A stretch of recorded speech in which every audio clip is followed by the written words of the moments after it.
Hello everyone, what's going on? In today's video, I'll be helping you solve the download pending problem on the Play Store. So what you need to do are a couple of steps that will ensure it working again.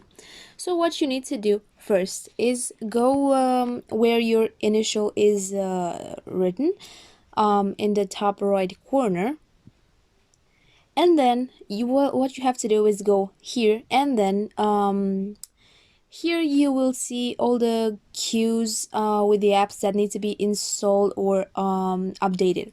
So if that queue is really long, that will take a lot of time, and that could be the cause of the download pending.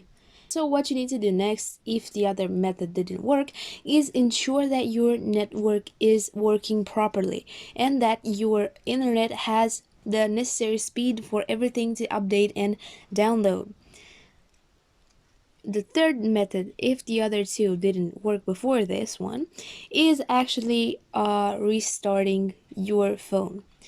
If you already restarted it and it didn't work, try shutting it down, wait for a couple of seconds, and then reboot your phone.